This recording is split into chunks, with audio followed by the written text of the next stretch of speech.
समाधि की 8 अवस्थाएं होती हैं। गौतम ने उन सभी अवस्थाओं को प्राप्त कर लिया था, मगर फिर भी वो जानते थे कि ये जीवन की संपूर्णता नहीं है। उनके अंदर अब भी ज्ञान पाने की तीव्र इच्छा थी।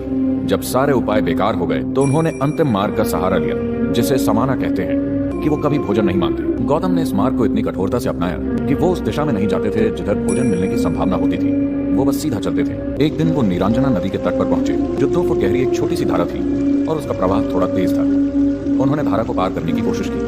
आधी दूरी पर वो आगे बढ़ने में असमर्थ हो गए। वहां एक पेड़ की टूटी हुई टहनी थी, जिसे उन्होंने पकड़ लिया। पता नहीं वो कितनी देर तक वहां खड़े रहे। अचानक उन्हें एहसास हुआ कि उनकी समस्या ये है कि वो आत्मज्ञान को पाने की कोशिश कर रहे हैं। वो आत्मज्ञान को खुद के साथ घटित होने नहीं दे रहे, वो उसे प्राप्त करने की कोशिश कर रहे हैं। वो जाकर उस बोधि वृक्ष के नीचे बैठ गए। वहां बैठकर उन्होंने निश्चय किया, मैं यहीं बैठूंगा। या तो मैं आत्मज्ञान प्राप्त कर लूंगा या यहीं प्राण त्याग दूंगा। मैं यहां से नहीं उठूंगा। और उन्होंने परम ज्ञान प्राप्त किया।